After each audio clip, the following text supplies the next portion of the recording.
Hello students, welcome to Amar tuition classes. आज मैं आपको कैश फ्लो स्टेटमेंट का फर्स्ट सम करवा रहा हूँ। सम करवाने से पहले मैं आपको सम दे रहा हूँ, आप इसका स्क्रीनशॉट ले लीजिए और नोट डाउन कर लीजिए सम को।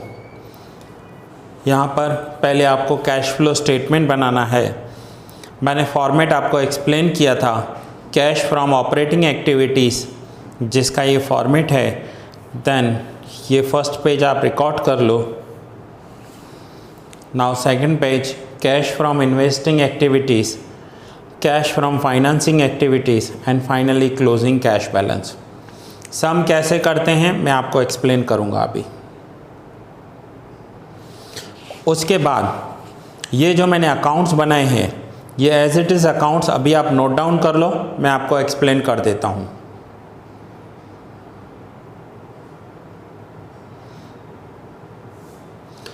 ये तीनों अकाउंट्स करने के बाद ये 3 अकाउंट्स करो। ये जो अकाउंट्स हैं ये इसके वर्किंग समझ लो। सम करने के लिए हमें जो कैलकुलेशन करने पड़ते हैं ये वो हैं।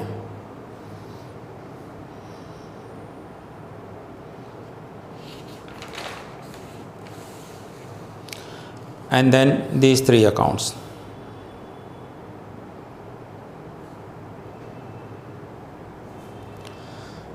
होपफुली आपका पूरा अकाउंट रिकॉर्ड हो गया होगा। आइए अब मैं आपको क्वेश्चन सॉल्व करवाता हूँ। Question number 21। The following are the balance sheet of Mamata limited for 2 years.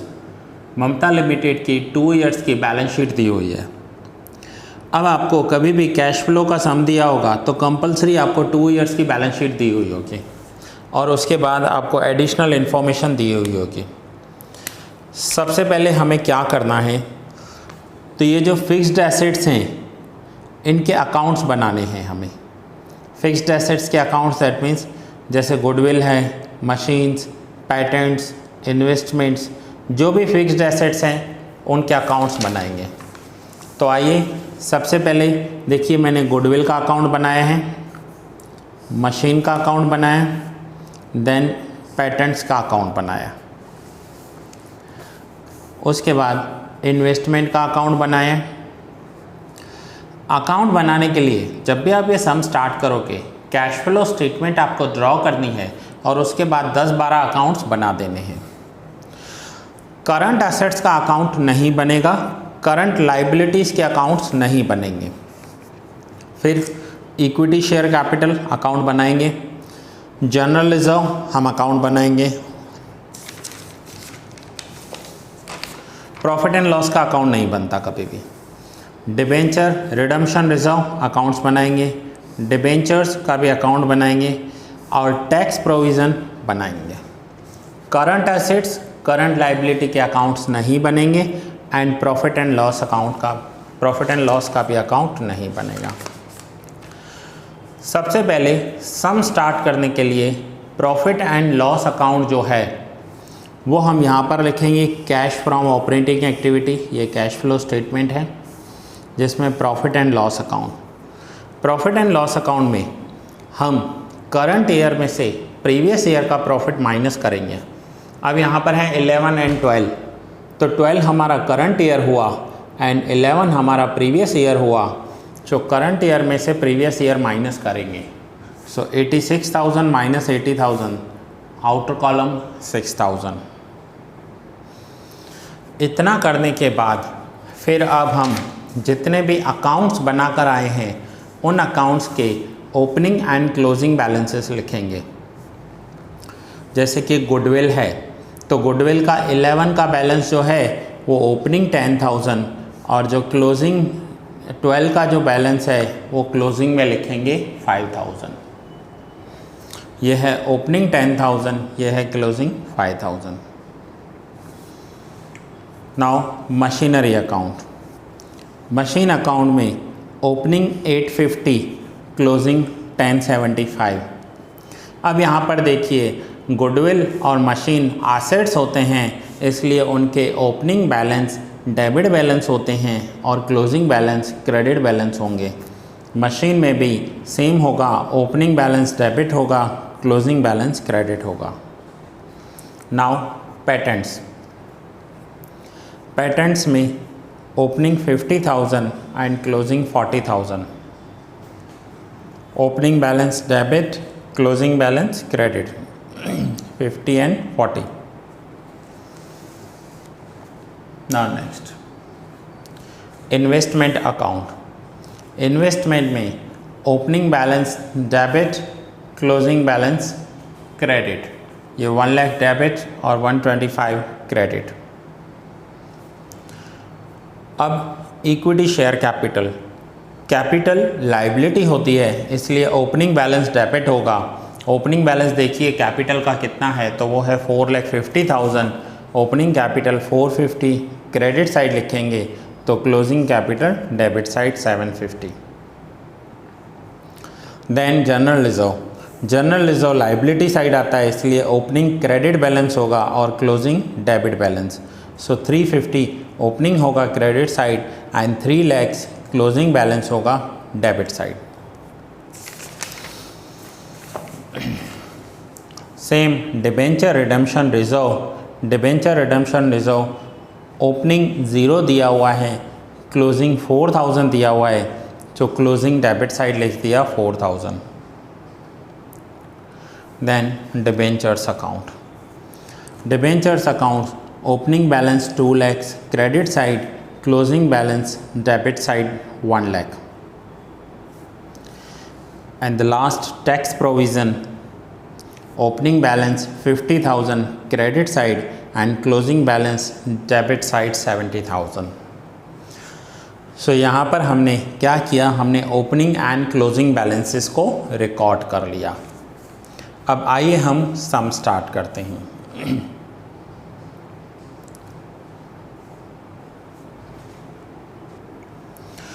अब हम एडिशनल इन्फॉर्मेशन पर आते हैं. फर्स्ट एडिशनल इन्फॉर्मेशन है a machine costing 1 lakh, depreciation written off to the date 60,000 has been sold for 30,000. इन्होंने एक machine cell किया है, 1 lakh की मशीन है, उस पर already 60,000 depreciation to the date means उस दिन तक हो चुका था. 1 lakh में से 60,000 डेप्रिसिएशन हो चुका था तो मशीन की वैल्यू होगी 40,000 और वो 40,000 की मशीन इन्होंने सेल की है 30,000 में. तो आइए इसे हम समझते हैं कि इसकी जर्नल एंट्री क्या होगी. सो 40,000 की मशीन, 40 कैसे समझ गए आप, 1 lakh की मशीन थी, 60,000 डेप्रिसिएशन राइट ऑफ किया था तो मशीन की वैल्यू रही 40. इस 40 की मशीन को इन्होंने 30,000 में सेल कर दिया है तो मशीन को सेल किया है, जर्नल एंट्री होगी बैंक अकाउंट डेबिट. ये जर्नल एंट्री करेंगे आप, जर्नल एंट्री का फॉर्मेट बना देना. बैंक अकाउंट डेबिट 30,000, लॉस किया है इन्होंने so profit and loss account debit, bracket में लिखेंगे loss 10,000 to machine account, machine चली गई, credit what goes out to machine account 40,000. ये जर्नल एंट्री होगी, हमने 40,000 की मशीन 30,000 में सेल कर दी. अब हम इसकी पोस्टिंग करेंगे, इसके इफ़ेक्ट्स देंगे. सो पहले bank account debit 30,000. Now machine का सेल करना, मशीन का सेल करना हमारे लिए इन्वेस्टिंग एक्टिविटी होता है. सो इन्वेस्टिंग मैंने आपको फॉर्मेट अच्छे से क्लियर किया था फर्स्ट लेक्चर में. सो मशीन सेल किया, ये इन्वेस्टिंग एक्टिविटी होती है. इन्वेस्टिंग एक्टिविटी में 30,000 लिखेंगे, प्लस इसलिए लिखेंगे क्योंकि ये इनफ्लो है. दूसरा लॉस किया है, ये 10,000 रुपीज़ यहाँ पर लिखेंगे. ये मैंने आपको बताया था, फिर से मैं यहाँ पर पेंसिल से लिख देता हूँ. ये जितने भी पॉइंट्स ऐड होंगे ये प्रॉफिट एंड लॉस अकाउंट के डेबिट साइड आने वाले पॉइंट हैं और जो ये मैं लेस कर रहा हूँ ये प्रॉफिट एंड लॉस अकाउंट के क्रेडिट साइड आने वाले पॉइंट हैं. तो यहाँ पर loss on sale of machine 10,000 और मशीन चली गई सो मशीन अकाउंट में क्रेडिट करेंगे 30,000 एंड 10,000. तो ये देखिए, ये जो मैंने जर्नल एंट्री लिखी इसका सिर्फ मैंने पोस्टिंग किया, लेजर पोस्टिंग जैसे आप करते थे 11th में वो किया.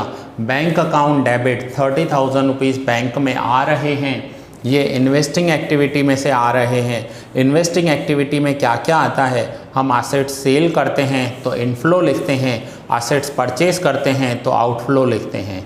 तो ये हमारा इनफ्लो हुआ एसेट्स में से, इसलिए मैंने यहाँ पर लिखा। 10,000 रुपीज़ का लॉस किया, वो यहाँ पर पोस्ट किया। और मशीन अकाउंट में ये दोनों एंट्रीज क्रेडिट साइड लिखेंगे, 30,000 and 10,000, 30,000 bye bank account and 10,000 by profit and loss account. ऐसे जितने भी एडजस्टमेंट यहाँ पर दिए हुए हैं, कितने एडजस्टमेंट हैं, 7 एडजस्टमेंट्स हैं, उनकी जर्नल एंट्री करेंगे और उसे पोस्ट करते जाएंगे हम। ठीक है, अब नेक्स्ट इन्होंने जर्नल एंट्री क्या होगी आप मुझे बताइए। सेकंड एडजस्टमेंट की, investment worth 30,000 have been sold for 35,000।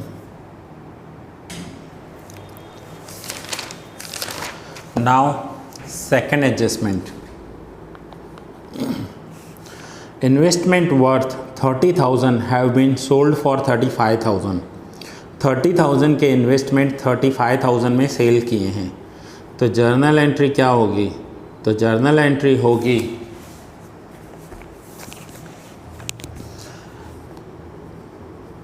Bank account debit 35,000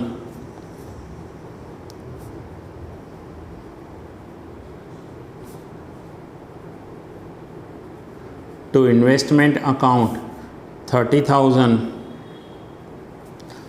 and to profit and loss account, bracket में प्रॉफिट लिखेंगे 5,000। 30,000 के इन्वेस्टमेंट 35 में सेल हुए हैं, 35,000 बैंक में आए होंगे, तो इन्वेस्टमेंट 30,000, प्रॉफिट हो गया 5,000। नाउ आइए इसे पोस्टिंग करेंगे। इन्वेस्टमेंट का सेल किया है इन्होंने 35,000, इनफ्लो होगा। सो यहाँ पर देखिए कैश फ्लो स्टेटमेंट में फिर से मैं बता रहा हूँ 3 एक्टिविटीज़ होती हैं, cash from operating activities, cash from investing activities and cash from financing activities. यहाँ पर मशीन का सेल होना, इन्वेस्टमेंट्स का सेल होना, ये हमारा इन्वेस्टिंग एक्टिविटीज़ का सेल होना है। उसमें से जो इनफ्लो हो रहा है वो प्लस में लिखेंगे, और अगर कोई हमने एसेट्स परचेज की है और वहाँ पर हमारा कैश जा रहा है तो हम आउटफ्लो में लिखेंगे। Next, financing activities. Financing activities में अगर कैश इक्विटीज़, डिबेंचर्स या प्रेफरेंस के थ्रू आ रही है तो हम इनफ्लो लिखेंगे, और रिडम्पशन हो रहा है तो आउटफ्लो लिखेंगे। एंड ऑपरेटिंग एक्टिविटीज़ में मैंने आपको बताया था कि ऑपरेटिंग एक्टिविटीज़ क्या होती हैं। सो operating activities that means business के रिलेटेड ये एक्टिविटीज़ होती हैं, जहाँ पर हमारा ये पूरा का पूरा जो फॉर्मेट है वो आपको मैंने फर्स्ट लेक्चर में करवाया था, वो आपने देखा होगा, लर्न किया होगा, तो ये सब आपको अच्छे से समझ में आएगा। नाउ आइए पोस्टिंग करते हैं।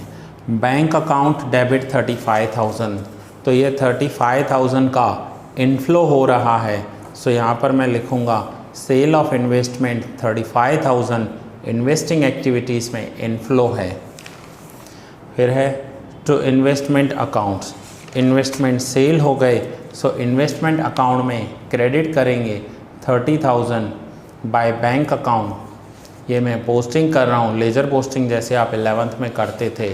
और to profit and loss account, profit हुआ है 5,000 का। सो प्रॉफिट जो होता है कैश फ्लो स्टेटमेंट में ऑपरेटिंग एक्टिविटीज़ में यहाँ पर लेस होता है, क्योंकि ये प्रॉफिट एंड लॉस अकाउंट के क्रेडिट साइड आने वाला पॉइंट है, इसलिए यहाँ पर लेस करेंगे 5,000। And profit and loss account के डेबिट साइड आने वाले पॉइंट्स सारे के सारे यहाँ ऐड होते हैं। तो ये तीनों पॉइंट्स यहाँ पर हो गए।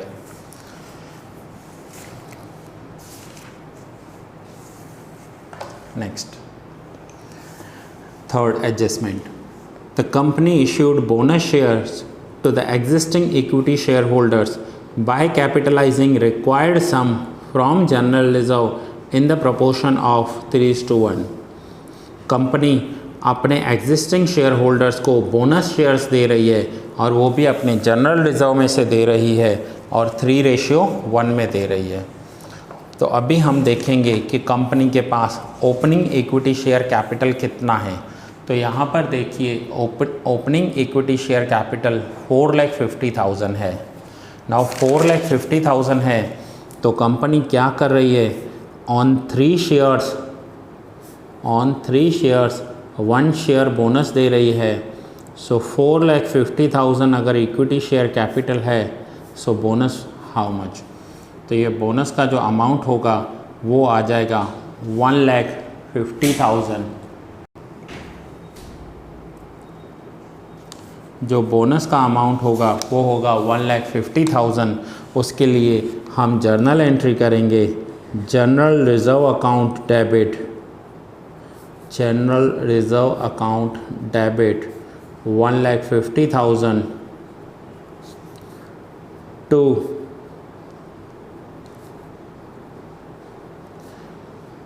Equity share capital account 1,50,000। General reserve account debit to equity share capital account. अब इसकी पोस्टिंग करेंगे तो जनरल रिजर्व में हमें डेबिट करना होगा। ये देखिए जनरल रिजर्व में डेबिट साइड लिखेंगे to equity share capital account और इक्विटी शेयर कैपिटल में क्रेडिट करेंगे 1,50,000 और वहाँ पर लिखेंगे बाय जनरल रिजर्व अकाउंट। तो ये हमने लेजर पोस्टिंग किया है। Now next adjustment. 4th, issued new equity shares at the face value as right shares on the capital enhanced by issue of bonus shares in the ratio of 4:1। Company ने right shares issue किए हैं। Right shares क्या होते हैं आपको पता है, company अपने एग्जिस्टिंग शेयर होल्डर्स को ही ये शेयर्स देती है। जैसे कि मैं अगर कंपनी चला रहा हूँ तो मेरे जो शेयर होल्डर्स होंगे उन्हीं शेयर होल्डर्स को मेरे एडिशनल शेयर्स दिए जाएंगे, राइट शेयर्स दिए जाएंगे जो मार्केट वैल्यू से कम वैल्यू पर दिए जाते हैं। सो 4:1 पर राइट शेयर्स दिए जाएंगे। सो आइए देखें राइट शेयर्स कैसे होंगे, राइट शेयर्स की एंट्री क्या होगी। नाउ कंपनी 4 शेयर्स पर 1 शेयर बोनस दे रही है। तो यहाँ पर समझिए कि अगर आपके पास 4 शेयर हैं तो कंपनी आपको एक राइट इशू देगी। राइट इशू मीन्स पैसे लेगी आपसे लेकिन मार्केट से कम वैल्यू पर देगी। सो यहाँ पर अभी तक ये दोनों एंट्रीज़ हो चुकी हैं, ये दोनों एंट्रीज़ हो चुकी हैं। इसका मतलब मैं इन दोनों का टोटल करूँ 4,50,000 प्लस 1,50,000 तो ये टोटल हो जाएगा 6 लाख रुपीज़। ये टोटल मैंने इन दोनों का टोटल किया है 6 lakh rupees. So company 4 shares पर 1 शेयर्स दे रही है तो 6 लाख शेयर्स के लिए इक्विटी शेयर कैपिटल के लिए बोनस हाउ मच, तो 6 लाख इंटू 1 डिवाइड बाय 4 करेंगे तो ये आंसर भी आएगा 1,50,000। 1,50,000 कंपनी बोनस दे रही है, राइट शेयर्स के लिए दे रही है। राइट शेयर्स के लिए एंट्री होती है bank account debit, bank account debit to equity share capital account amount 1,50,000 bank account debit to equity share capital account. अब ये जो कंपनी के पास पैसा आ रहा है वो फाइनेंसिंग एक्टिविटीज़ में से आ रहा है। Financing activities means equity shares या डिबेंचर्स में से जो पैसा आता है उसे फाइनेंसिंग एक्टिविटीज़ में आने वाला पैसा बोलते हैं। So bank account debit. So ये रहा कैश फ्रॉम फाइनेंसिंग एक्टिविटीज़, ये हमारे हेड्स हैं और ये है कैश फ्रॉम इन्वेस्टिंग एक्टिविटीज़। अगर आप इसे अंडरलाइन करोगे तो आप समझ पाओगे ये हमारे हेड्स हैं। सो यहाँ पर बैंक अकाउंट डेबिट तो cash from financing activities equity capital issued 1,50,000 और इसका दूसरा effect equity share capital account में हम क्रेडिट साइड लिखेंगे बाय बैंक अकाउंट। सो मैंने जर्नल एंट्री की bank account debit to equity share capital account, तो यहाँ पर देखिए इक्विटी शेयर कैपिटल अकाउंट हमारा क्लोज़ हो गया, इक्विटी शेयर कैपिटल अकाउंट हमारा टैली हो गया। मैं यहाँ ओके लिखता जाऊँगा जो अकाउंट्स हमारे क्लोज़ होते जाएंगे ताकि हमें पता चले कि हमारे कितने अकाउंट्स अभी बाकी हैं, ठीक है। और यहाँ पर equity share capital issued 1,50,000 financing activities में से पैसा आ रहा है, इसलिए इसे इनफ्लो में दिखाया है मैंने।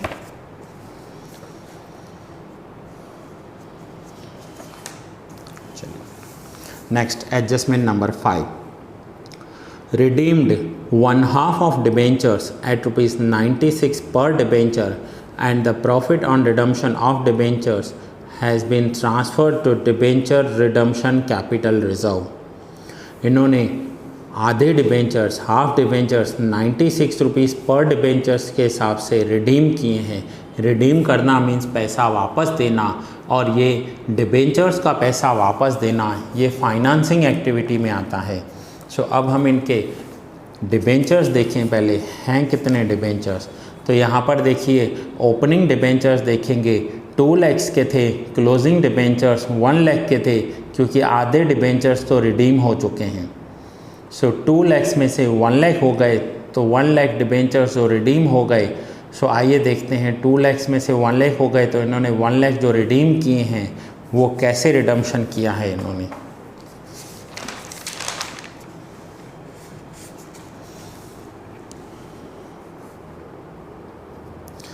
नाउ डिबेंचर्स को रिडीम किया है और डिबेंचर्स का है 10%, परसेंटेज हमेशा लिखा जाता है। 10% डिबेंचर्स अकाउंट डेबिट, आधे डिबेंचर्स 2 लाख का हाफ होता है 1 lakh. 10% debentures account debit to bank account and to debenture redemption reserve account 4,000। फिर से ध्यान से समझिए इस एंट्री को। डिबेंचर होल्डर्स को पैसा रिडीम किया है, so 10% debentures account debit 1 lakh to bank account 96,000, profit हुआ वो ट्रांसफ़र करना है हमें to debenture redemption reserve account 4,000। अब हम इसकी पोस्टिंग करेंगे। सो बैंक अकाउंट में क्रेडिट कर रहे हैं, इसका मतलब आउटफ्लो हो रहा है। अगर आउटफ्लो हो रहा है तो कैश फ्लो स्टेटमेंट में फाइनेंसिंग एक्टिविटीज़ में हम लिखेंगे डिबेंचर्स रिडीम्ड 96,000, माइनस लिखा है क्योंकि ये आउटफ्लो है, ठीक है। 96,000, 4,000 डिबेंचर रिडम्पशन रिजर्व में क्रेडिट करने हैं, तो ये रहा debenture redemption reserve account 4,000 credit कर दिया। और डिबेंचर अकाउंट्स में दोनों ही पॉइंट्स डेबिट होंगे, so 96,000 to bank account and 4,000 to debenture redemption reserve account. So debentures में हमने 1 लाख डेबिट किया, 4,000 क्रेडिट किया डिबेंचर रिडम्पशन रिजर्व में, एंड 96,000 हमने क्रेडिट किया कैश फ्लो स्टेटमेंट के कैश फ्रॉम फाइनेंसिंग एक्टिविटीज़ में, माइनस इसलिए किया क्योंकि ये आउटफ्लो है। सो सिंपल है कि अगर बिज़नेस रिलेटेड पैसा आ रहा है तो ऑपरेटिंग एक्टिविटीज़ में लिखेंगे, और जा रहा है तो ऑपरेटिंग एक्टिविटीज़ में इनफ्लो एंड आउटफ्लो। अगर कोई एसेट्स परचेज या सेल की है तो inflow and outflow investing activity में होगा, और कैपिटल, डिबेंचर्स या प्रेफरेंस रिलेटेड कोई भी पॉइंट है, पैसा आ रहा है तो इनफ्लो, जा रहा है तो आउटफ्लो लिखेंगे, और वो रिकॉर्ड होगा फाइनेंसिंग एक्टिविटी में। सो ये हमारा एडजस्टमेंट था 5। Now adjustment number 6, paid ₹45,000 as a tax for the last year and also paid the proposed dividend of the last year. Last year का टैक्स पे किया है इन्होंने 45,000। आइए अब लास्ट ईयर का टैक्स देखते हैं। ये हमने टैक्स प्रोविज़न अकाउंट बनाया है। लास्ट ईयर का टैक्स पे किया है 45,000। सो ये 45,000 हम डेबिट करेंगे टैक्स प्रोविज़न अकाउंट में टू बैंक अकाउंट, ये है 45,000। और दूसरा ये जो 45,000 का टैक्स पेमेंट होता है वो कैश फ्रॉम ऑपरेटिंग एक्टिविटीज़ में जो नीचे वर्किंग कैपिटल्स होते हैं उसके बाद हमें लिखना होता है 45,000 आउटफ्लो दिखाएंगे क्योंकि टैक्स पे किया है। और दूसरा दिया हुआ था लास्ट ईयर का प्रपोज्ड डिविडेंड भी पे किया है। अब आप बैलेंस शीट में देखिए और देखिए लास्ट ईयर का प्रपोज्ड डिविडेंड कहाँ है। सो लास्ट ईयर का 2011 का प्रपोज्ड डिविडेंड 45,000 है। हम डिविडेंड जो पे करते हैं वो अपने इक्विटी शेयर होल्डर्स को पे करते हैं, इसलिए वो फाइनेंसिंग एक्टिविटीज़ में आता है। प्रपोज्ड डिविडेंड 45,000 और यहाँ पर आप लिख सकते हो proposed dividend of previous year. ये पॉइंट आप हमेशा याद रखोगे कि प्रीवियस ईयर का जो प्रपोज्ड डिविडेंड होता है वो फाइनेंसिंग एक्टिविटीज़ में आता है और जो करंट ईयर का प्रपोज्ड डिविडेंड होगा वो यहाँ पर कैश फ्रॉम ऑपरेटिंग एक्टिविटीज़ में आता है। सो प्रपोज्ड डिविडेंड के दो इफ़ेक्ट क्या होंगे, एक तो 45,000 यहाँ पर हमें कैश फ्रॉम फाइनेंसिंग एक्टिविटीज़ में लिखा है, दूसरा हमने अकाउंट बनाया हो तो हम अकाउंट्स में लिख सकते हैं, अगर ज़रूरी होगा तो ही हम अकाउंट बनाएंगे। सो प्रपोज्ड डिविडेंड के लिए हमने अलग से कोई अकाउंट नहीं बनाया है। प्रपोज्ड डिविडेंड का एक इफ़ेक्ट हमने -45,000 किया, ये प्रीवियस ईयर का था। अब आप यहाँ पर क्वेश्चन में देखिए प्रपोज्ड डिविडेंड करंट ईयर का कितना है 75,000। तो करंट ईयर का जो प्रपोज्ड डिविडेंड होगा 75,000 वो कैश फ्रॉम ऑपरेटिंग एक्टिविटीज़ में आएगा। यहाँ पर मैं लिख रहा हूँ ब्रैकेट में करंट ईयर। करंट ईयर का प्रपोज्ड डिविडेंड ऑपरेटिंग एक्टिविटीज़ में और लास्ट ईयर का प्रपोज्ड डिविडेंड जो पेड किया है ये हमने पेड कर दिया है। प्रपोज्ड डिविडेंड पेड वो कैश फ्रॉम फाइनेंसिंग एक्टिविटीज़ में माइनस दिखाएंगे, आउटफ्लो दिखाएंगे।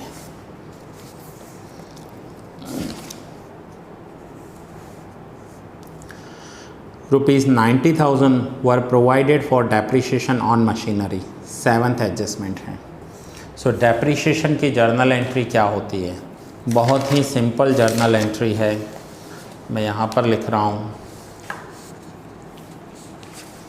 5th के बाद मैं 6th यहाँ पर लिख रहा हूँ जैसे आपको क्लियरली दिखाई दे। Depreciation account debit, depreciation account debit to machine account, और कितना डेप्रिसिएशन है, सो डेप्रिसिएशन है 90,000। सो 90,000 डेप्रिसिएशन है, हम एंट्री करेंगे depreciation account debit 90,000 to machine account 90,000। अब हम इसका पोस्टिंग करेंगे।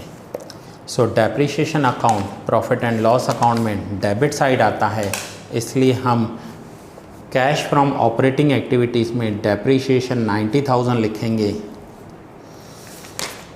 दूसरा मशीन अकाउंट के क्रेडिट साइड आता है, इसलिए मशीन अकाउंट में क्रेडिट साइड 90,000 बाय डेप्रिसिएशन लिखेंगे।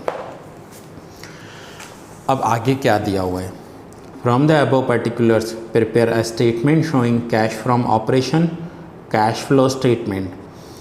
All your calculations necessary for this are to be shown as a part of your answer. सारी कैलकुलेशंस आपको दिखाने हैं इसमें।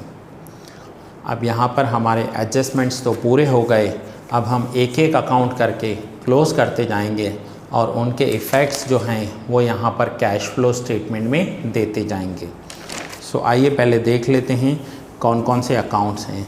अब यहाँ पर देखिए ओपनिंग गुडविल 10,000 है, क्लोजिंग गुडविल 5,000 है।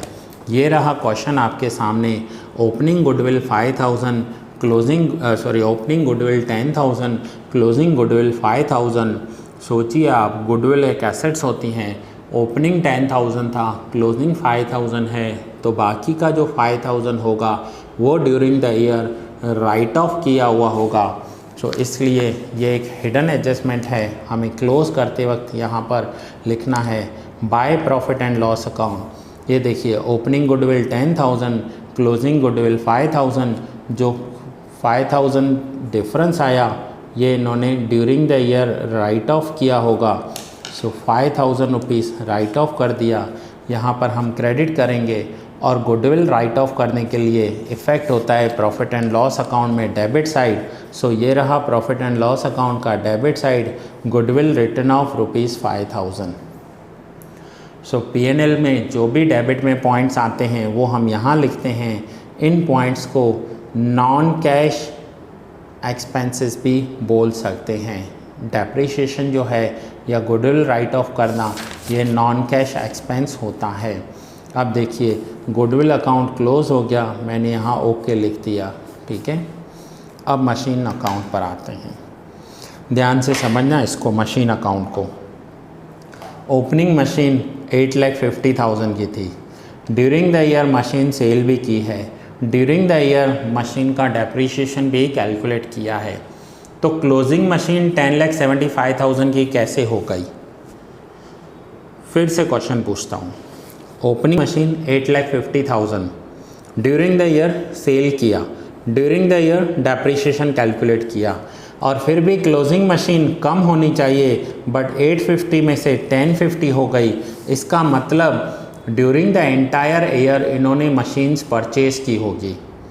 ये मशीन्स परचेज़ की गई हैं, ठीक है। सो डिफरेंस हमने पहले क्रेडिट साइड टोटल किया, डेबिट साइड डिफरेंस देखा, तो ये जो डिफरेंस आ रहा है 3,55,000, दैट मीन्स ये मशीन इन्होंने परचेज़ की है।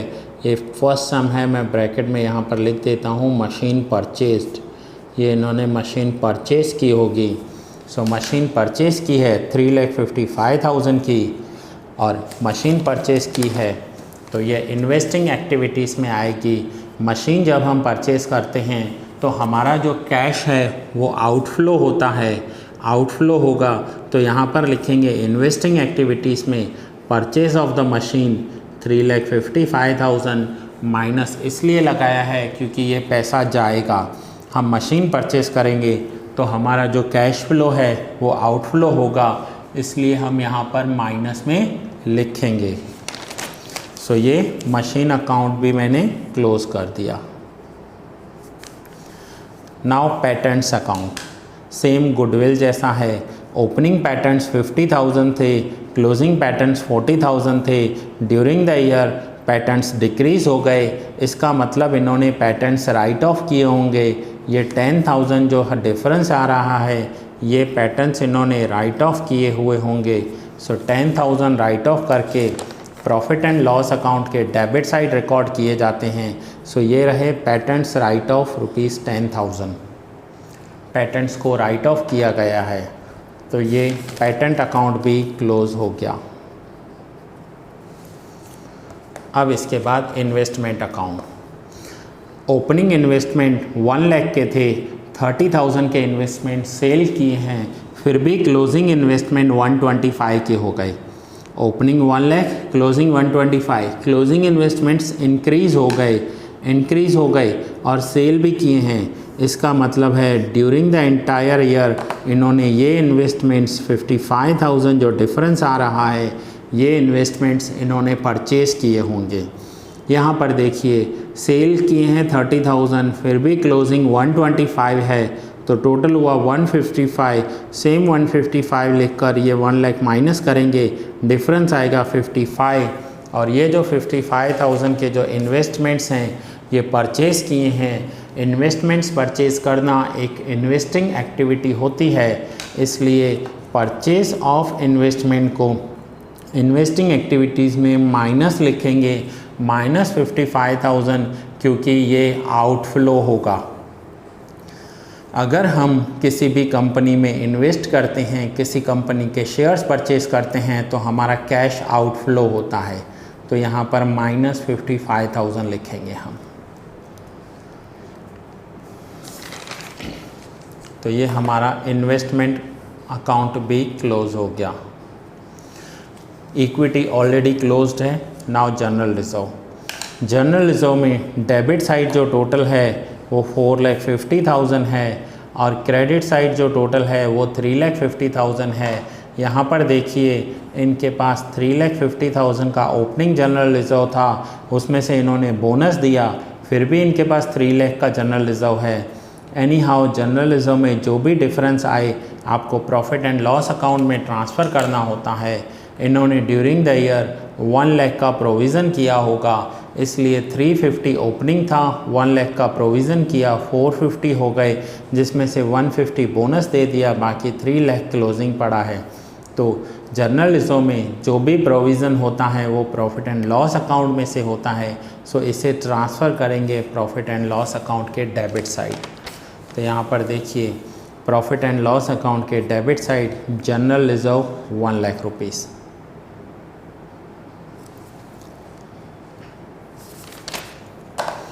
तो ये हो गया जनरल रिजर्व अकाउंट भी हमारा क्लोज। फिर उसके बाद debenture redemption reserve. Debenture redemption reserve में ऑलरेडी हमारे दोनों पॉइंट हो चुके हैं, ये भी हमारा अकाउंट क्लोज है। नेक्स्ट इज़ डिबेंचर अकाउंट, इसमें भी हमारे सारे पॉइंट्स हो चुके हैं। 2 lakh credit side, 2 lakh debit side, ये अकाउंट भी क्लोज है। हो चुके हैं मीन्स मैंने क्या किया है, जो आपको समझाता गया, एक्सप्लेन करता गया, वो हाइलाइटर से हाईलाइट करता गया। देखिए सारे पॉइंट हाईलाइट हो चुके हैं। अब आते हैं लास्ट टैक्स प्रोविज़न पर। सो टैक्स प्रोविज़न में डेबिट साइड टोटल है 1,15,000, क्रेडिट साइड टोटल है 50,000। तो जैसे जनरल रिजर्व में कोई भी डिफरेंस आता है उसे प्रॉफिट एंड लॉस अकाउंट में ट्रांसफ़र करते हैं, सेम टैक्स प्रोविज़न में है ओपनिंग 50,000, क्लोजिंग 70,000 और ड्यूरिंग द ईयर 45,000 का पेमेंट किया है इन्होंने। तो ये जो 65,000 है ये करंट ईयर का प्रोविज़न होगा और यहाँ पर हमने लिखा है by profit and loss account tax provision में अगर क्रेडिट साइड कोई डिफरेंस आ रहा है तो हम उसे प्रॉफिट एंड लॉस अकाउंट में ट्रांसफ़र करेंगे। टैक्स प्रोविज़न में मैं क्रेडिट कर रहा हूँ तो प्रॉफिट एंड लॉस अकाउंट में डेबिट करूँगा। ये रहा प्रॉफिट एंड लॉस अकाउंट में डेबिट साइड टैक्स प्रोविज़न 65,000। तो ये आपने समझा कितना आपको अकाउंट्स बनाने हैं। अब यहाँ पर देखिए आपके सारे अकाउंट्स क्लोज़ हो चुके हैं, आपके सारे वर्किंग नोट्स ओके हो चुके हैं। अब हमें क्या करना है, सो अब हमें सिर्फ करंट एसेट्स पर ध्यान देना है। फिर से मैं बता रहा हूँ, मैंने फर्स्ट जो लेक्चर लिया था उसमें अच्छे से समझाया था आपको कि अगर हमारे करंट एसेट्स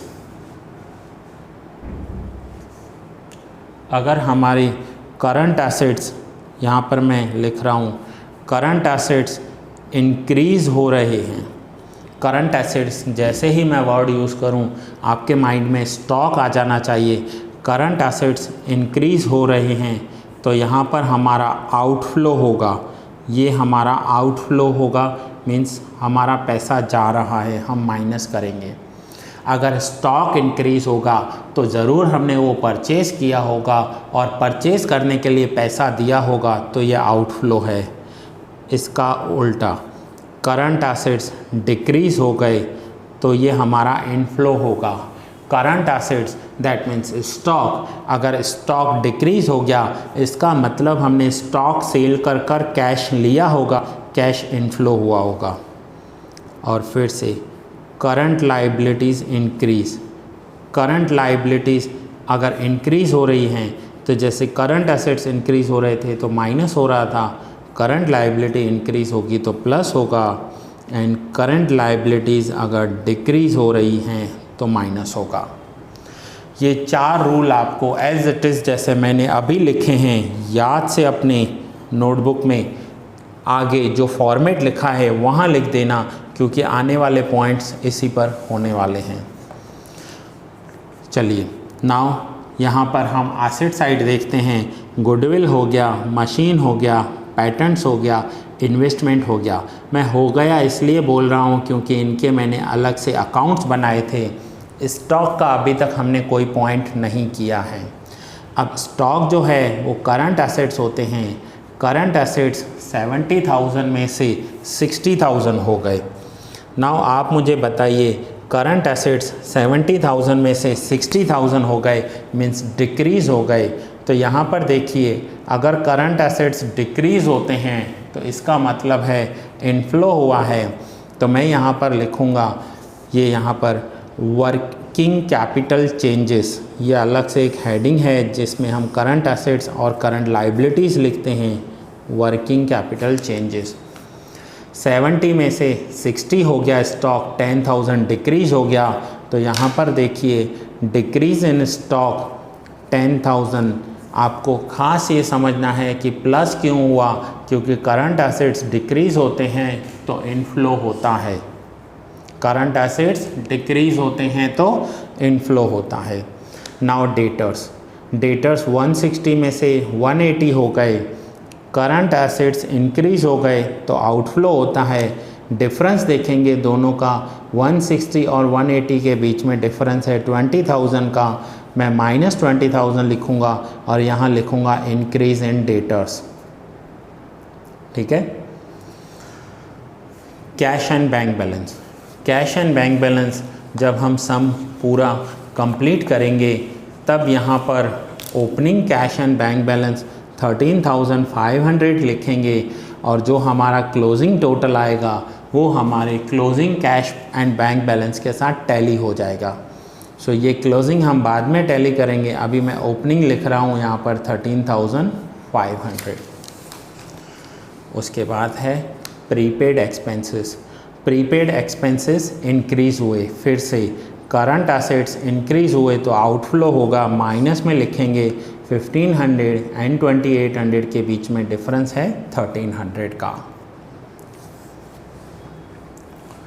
अब इक्विटी शेयर्स का अकाउंट हो गया, जनरल रिजर्व का हमने अलग से अकाउंट बनाया था, P&L हो गया, डिबेंचर रिडम्पशन हो गया, डिबेंचर्स हो गए। नाउ क्रेडिटर्स, अब करंट लाइबिलिटीज़ रिकॉर्ड करेंगे।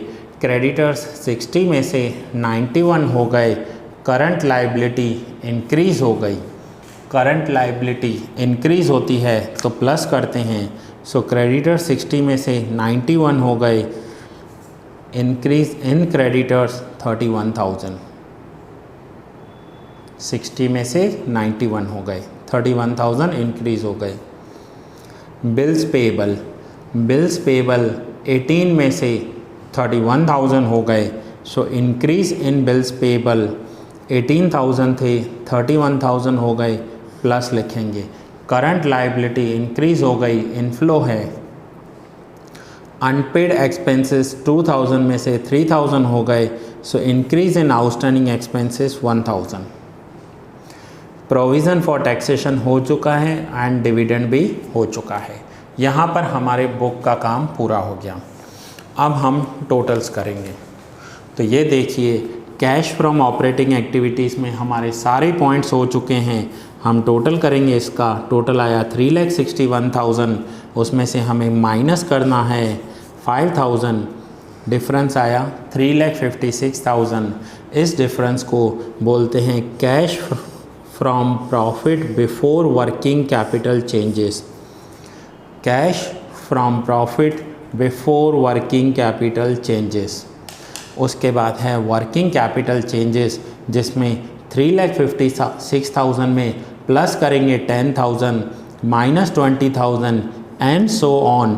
फाइनली जो आंसर आएगा उसे हम राइट हैंड साइड के कॉलम में लिखेंगे 3,44,700 और ये हमारा ए टोटल होगा। और उस ए टोटल में हम लिखेंगे cash from operating activities, cash from operating activities. ठीक है। Next, cash from investing activities. हम इन सब का प्लस करेंगे, माइनस करेंगे। हो सकता है आउटर कॉलम माइनस हो, ये भी हो सकता है आउटर कॉलम प्लस हो।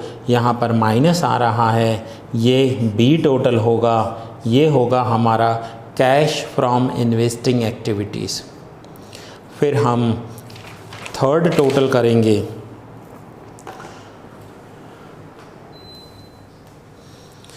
Cash from financing activities. इन तीनों का टोटल करेंगे और टोटल जो आउटर कॉलम आया है वो है 9,000। अब हमें मेन थ्री जो मेन हमारे टोटल्स हैं, एक ये टोटल ए, दूसरा बी और तीसरा सी, इन तीनों का टोटल करना है। ए प्लस बी प्लस सी वो आ गया 87,000। इस 87,000 में हम opening balance of cash add करेंगे तो जो आंसर आएगा वो हमारे क्लोजिंग बैलेंस ऑफ कैश के साथ टैली हो जाना चाहिए। तो आप क्लोजिंग बैलेंस ऑफ कैश देखिए, वो है 22,500। ये हमारा finally 22,500 closing balance of cash आ गया। सो ये जो आपका चैप्टर है, one of the most important chapter, पूरा लॉन्ग सम, सबसे ज़्यादा लेंदी सम। अगर मैं 12th की बात करूं तो स्टूडेंट्स का जो सबसे ज़्यादा टाइम है वो फाइनल अकाउंट्स में जाता है। यहाँ पर सबसे ज़्यादा आपका टाइम कैश फ्लो स्टेटमेंट में जाएगा। सो आपने ये सारे पॉइंट्स तो ऑलरेडी मैंने आपको सम स्टार्ट करने से पहले टाइम दिया था नोट डाउन करने के लिए। ये वर्किंग्स आप नोट डाउन कर लीजिए, यहाँ पर ये आपके पास नहीं थे, सो ये आप जर्नल एंट्रीज नोट डाउन कर लीजिए। ये फर्स्ट सम है। इस लेक्चर को कम से कम 2 बार देखना, वीडियो को 2 बार देखना और एक बार ये सम ट्राई करके देखना। जब तक ट्राई नहीं करोगे तब तक नहीं आएगा आपको। और ये सम ट्राई करने से पहले इस लेक्चर से जो मैंने प्रीवियस लेक्चर लिया था कैश फ्लो का, दैट मीन्स लेक्चर नंबर 1, उसे आप एक बार देखोगे। उसमें मैंने आपको फॉर्मेट एक्सप्लेन किया है। जब तक फॉर्मेट नहीं देखोगे आपको समझ में नहीं आएगा। सो इस लेक्चर को कम से कम 2 बार देखोगे तब जाकर ये पूरा फॉर्मेट आपको समझ में आएगा। ये लेंदी सम है। आप सोचो जब आपने 11th में फ़र्स्ट टाइम फाइनल अकाउंट किया था तब आपको कैसा लगा था, लेकिन थोड़े दिनों बाद आप उसके साथ यूज्ड टू हो गए थे। सेम यहाँ पर है। आपको सबसे ज़्यादा इम्पॉर्टेंट है कैश फ्लो स्टेटमेंट का फॉर्मेट याद हो जाए। फर्स्ट आता है cash from operating activities, then cash from investing activities and cash from financing activities. अगर एक बार ये फॉर्मेट आपको याद हो जाए तो उसके बाद आपको ये सम्स करने में आसानी होगी। And now cash flow statement तो अब 12th में आ गया है। आप लोगों ने ओल्ड कोर्स दिया था, कैश फ्लो स्टेटमेंट अब 12th में भी है। सो सोचिए 12th वाले भी ये स्टेटमेंट याद कर लेते हैं। सो पहले स्टेटमेंट याद करो फिर सम्स करो, ठीक है स्टूडेंट्स। तो ये लेक्चर यहाँ पर ही पूरा कर रहा हूँ। हाँ, खास कर ये सम आप करके मुझे व्हाट्सएप करोगे ताकि मुझे पता चले कि आपने ये सम किया है। व्हाट्सएप ग्रुप में मत करना, मेरे पर्सनल नंबर पर व्हाट्सएप करना ताकि मुझे पता चले कि आपने ये सम किया है और मैं आगे आपको कंटिन्यू करवा सकूं। ठीक है फ्रेंड्स, तो ये लेक्चर यहाँ पर ही पूरा कर रहा हूँ। बहुत जल्द मिलते हैं नेक्स्ट लेक्चर में।